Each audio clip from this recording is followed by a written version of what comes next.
Perfect, y'all. What's up? So we're all just dead tired. And none of us can sleep. So I'm gonna pop up some nice music on my TV. And then I'm gonna go talk a little bit while I go to sleep as much as I can. And we're gonna read the first 2 chapters of this. And we're gonna read the whole series. Why not? So I'm gonna pop up some music. Some ad-free music right now. Because nobody wants ad music because we're all trying to sleep. So let me get my remote. And we should have some music on my other accounts. My turtles. So let me go get that set up for us.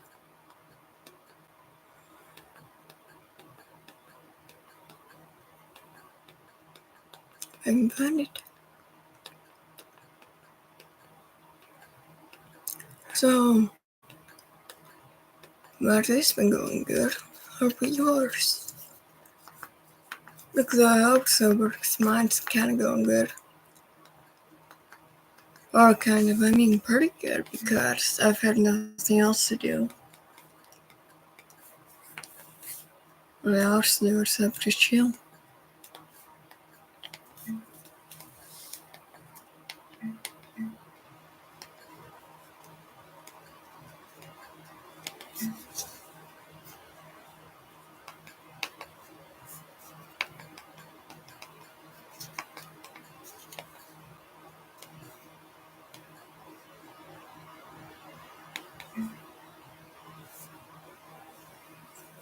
I was just getting Spotify added, so if you're all just wondering what's happening, I was getting that happening.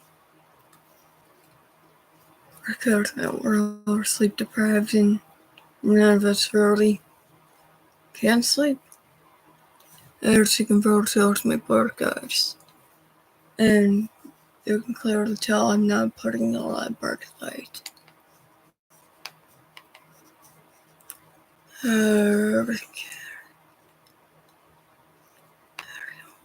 Do this.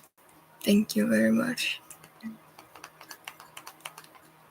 It must be signing. And I met somebody that was signing to Spotify. No, I don't feel like you.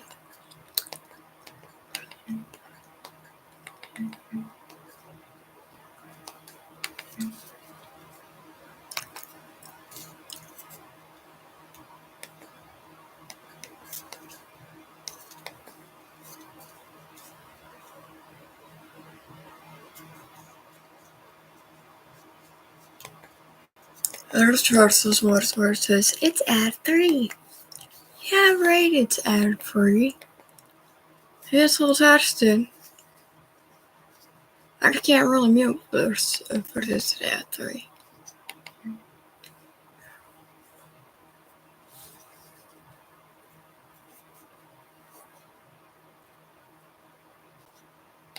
There's an ad already. And let's turn this down a bit.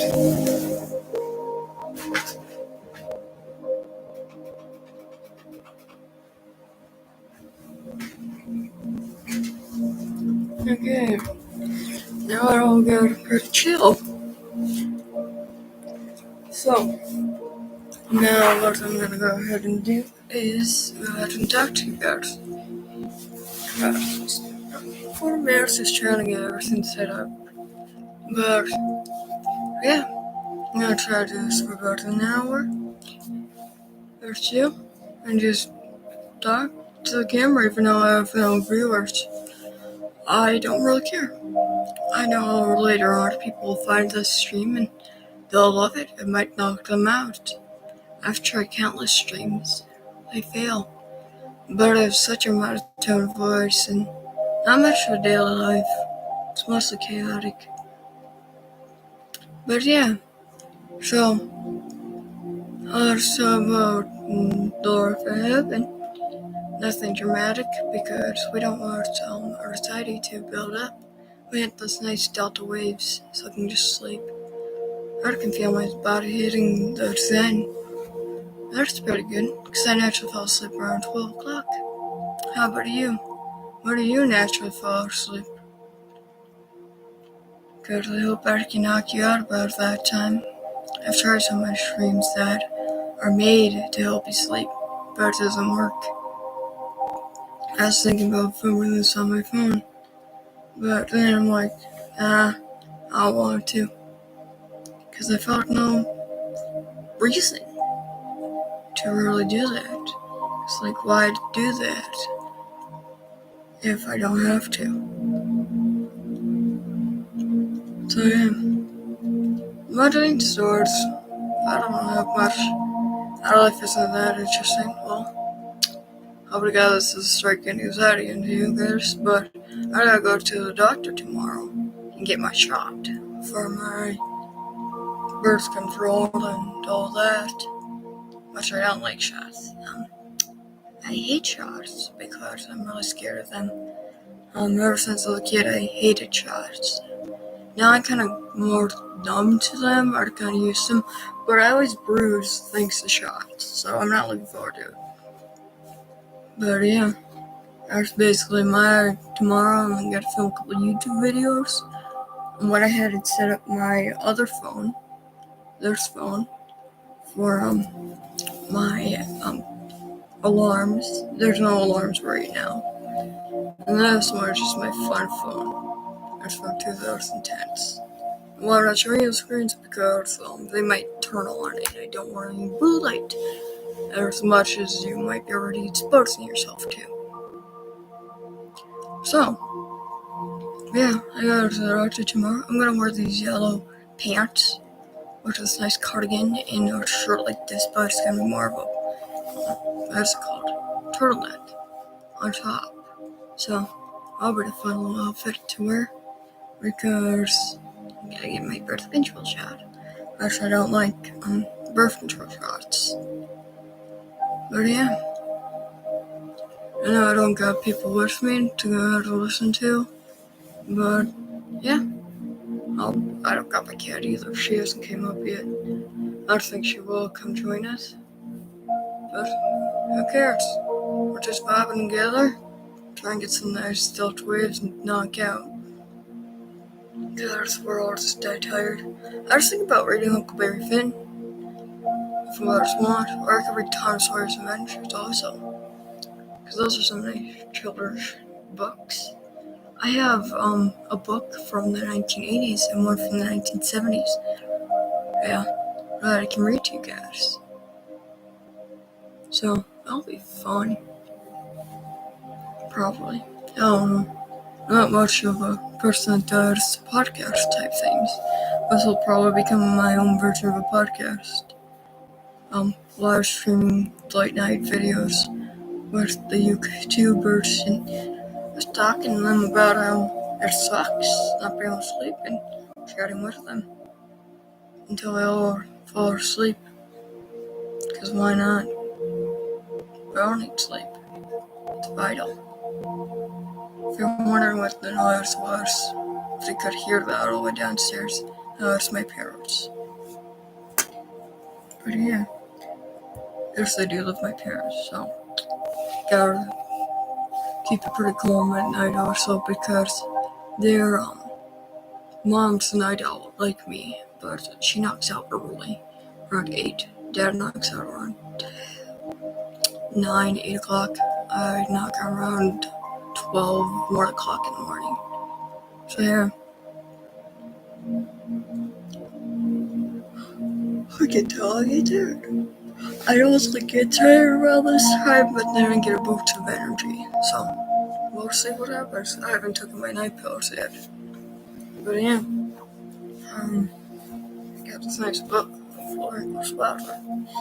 We're gonna read. And I don't know, most people aren't like me where they can switch out a bunch of books and listen to them.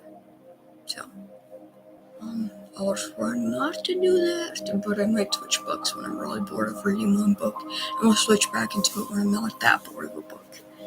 But yeah, I've had a good night.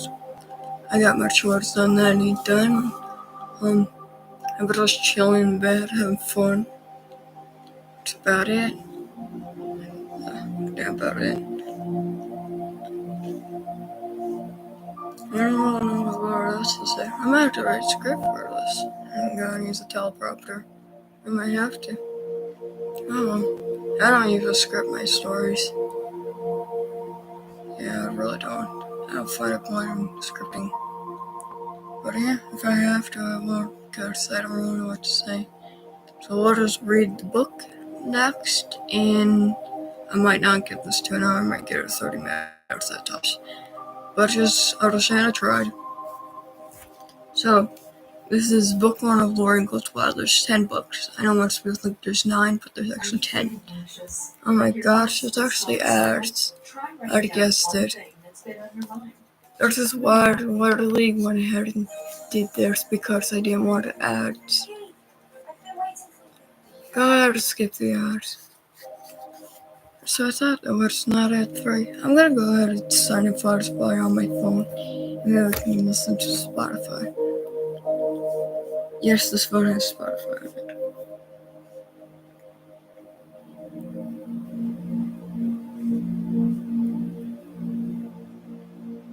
Because we don't want any ads that disrupt the waves.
Okay, that'll probably help us some more. But yeah, there's some nice rain as I read this book of The House in the Big Woods by Laura Ingalls Wilder, my favorite writer.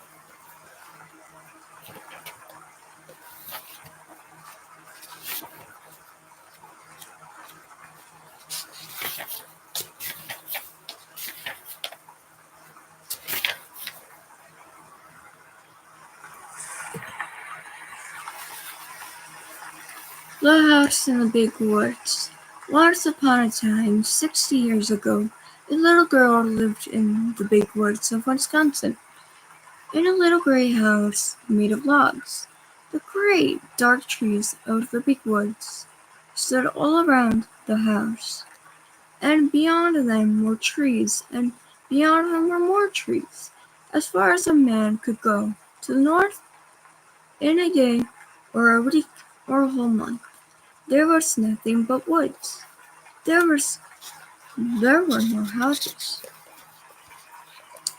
There were no roads. There were no people. There were only trees and wild animals who had their homes among them.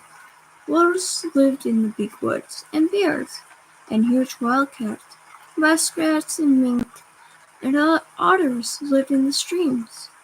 Foxes had dens in the hill, and deer roamed everywhere.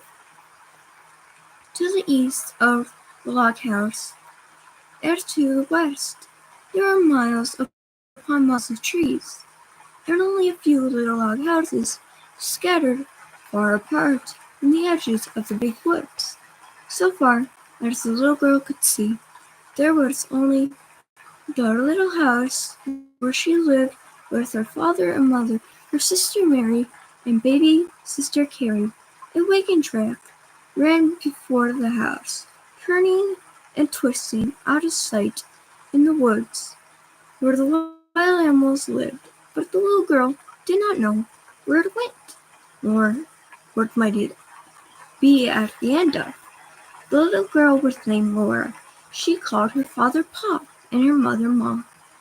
In those days, in that place, children did not say mother and father, nor mama and papa, as they do now. At night, when Laura lay awake in the trundle bed, she listened and could not hear anything at all but the sounds of trees whispering together. Sometimes far away in the night a wolf howled. Then he came nearer and howled again. It was a scary sound. Laura knew that wolves would eat little girls, but she was safe inside the solid logwood walls. Her father's gun hung over the door, and good old Jack, the bustler bulldog, lay on guard before it. Her father would say, "Go to sleep, Laura. Jack won't let the wolves in." So Laura snuggled under the covers of the trundle bed beside Mary and would sleep. One night her father picked her up out of bed and carried her to the window so that she might see the wolves. There were two of them sitting in front of the house. They looked like shaggy dogs. They pointed their beak and their noses at the big, bright moon and howled. Jack paced up and down before the door, growling. The hair stood up along his back and showed his sharp, fierce teeth to the wolves. They howled, but they could not get in. The house was a comfortable house.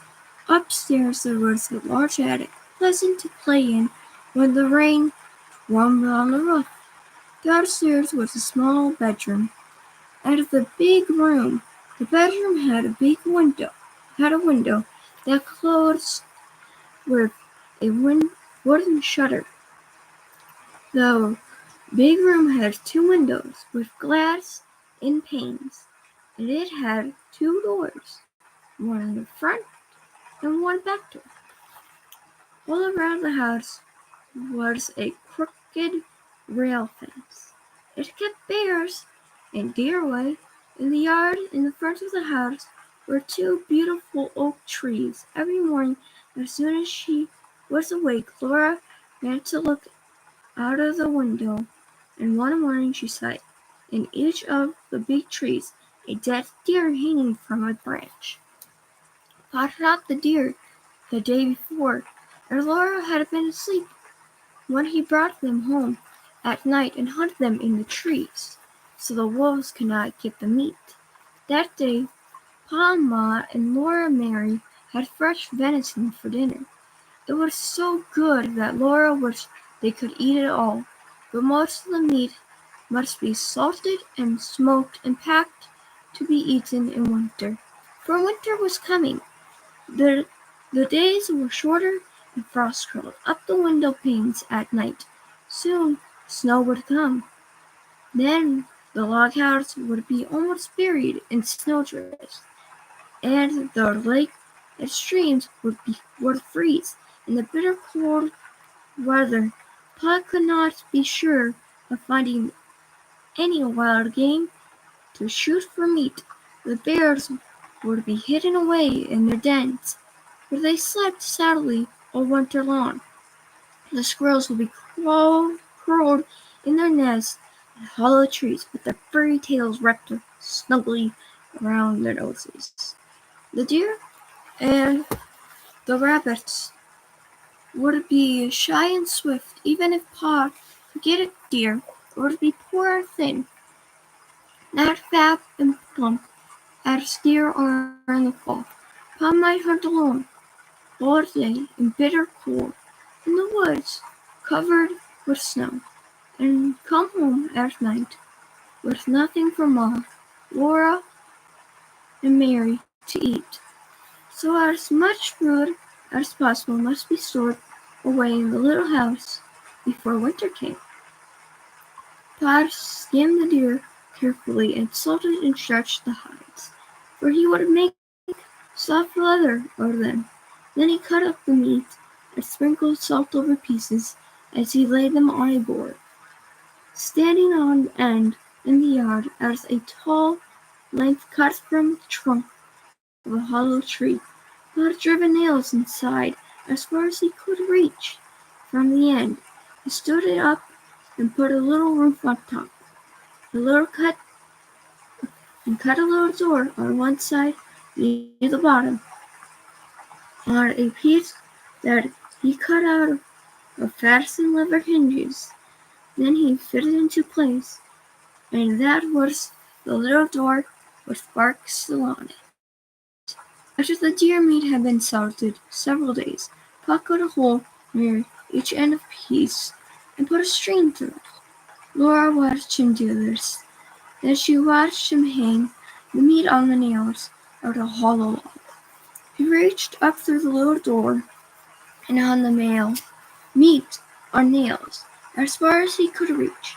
Then he put a ladder against the log, climbed up to the top, and moved the roof to one side, reached down inside and hung on those nails, on the meat on those nails. Then Pa put the roof on again, climbed down the ladder, and said to Laura, "Run over to the chopping block and fetch me some of those green hickory chips, new clean white ones." So Laura ran to the block where Pa chopped wood. She filled her apron with the fresh, sweet-smelling chips. Just inside the little door in the hollow log, Pa built a fire of tiny bits of bark and moss, and laid some of the chips on it very carefully. Instead of burning quickly, the green chips smoldered and filled the hollow log with thick, choking smoke. Pa shut the door, and a little smoke squeezed through the crack around it. And a little smoke came out of the roof. Most of it was shut in with the meat. "There's nothing better than good hickory smoke," said Pa.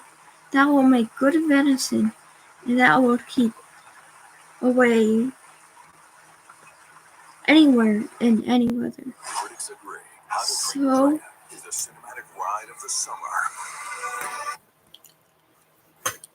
hard to here.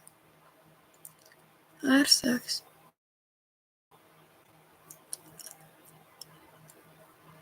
I'm just gonna go meet this first.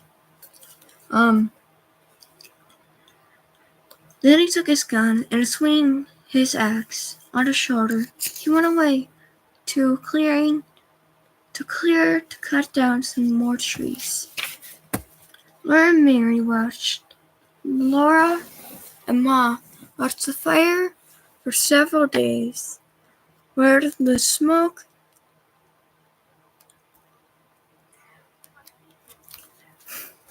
when the smoke stopped coming through the cracks. Laura would bring more hickory chips, and Ma would put them on the fire under the meat. All the time there was a little smell of smoke in the yard. And when the door was open, thick, smoky meaty smell came out. "At last," said Pa, "the venison had smoked long enough." Then they let the fire out, and Pa took all the strips and pieces of meat out of the hollow tree. Ma wrapped each piece neatly in a paper and hid them in the attic, where they keep safe and dry.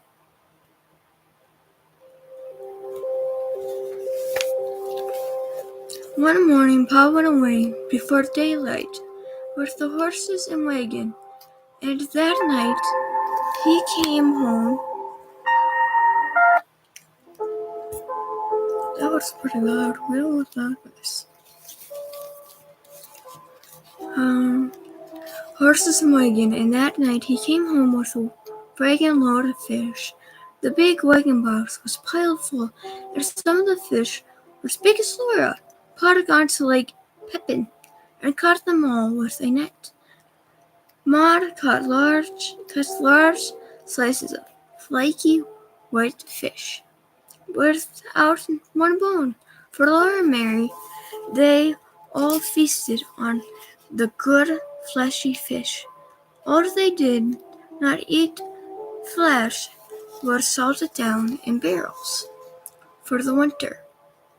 Pa owned a pig. It ran wild in the big woods, living on acorns, nuts, and roots. Now he caught it and put it in a pen made of log and fatten. He would butcher it as soon as winter weather was cold enough to keep pork frozen.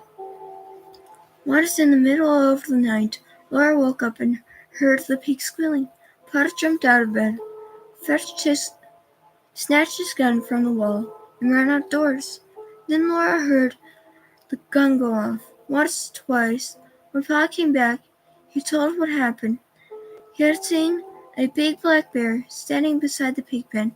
The bear was reaching into the pen to grab the pig. The pig was running and squealing. Pa saw in the starlight and fired quickly. The light was dim. In his haste, he missed the bear. The bear ran away into the woods, not hurt at all. It was a busy day.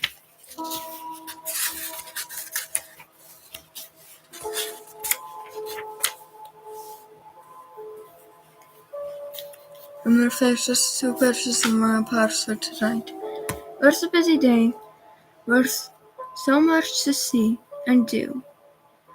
Uncle Henry and Pa were jolly, and there would be spare ribs for dinner, and Pa promised Laura and Mary the platter of the pig's tail. Soon as the hog was dead, Pa and Uncle Henry lifted it up and down in the boiling water till it was well scalded. Then they laid it on a board and scraped it with their knives, where the bristles come off. After that, they hung the hog in a tree, took out the insides, and left it hanging to cool. When it was cold, they took it down and cut it up. There were hams, shoulders, side meat, spare ribs, and belly. There was the heart and liver and tongue. The head was to be made into head cheese. The dishpan full of bits to be made into sausage. The meat was laid on a board in the back door shed. Every piece was sprinkled with salt. The hams and the shoulders were put to pickle and brine, for they would be smoked like the venison in the hollow log. You can't beat hickory cured ham, Pa said.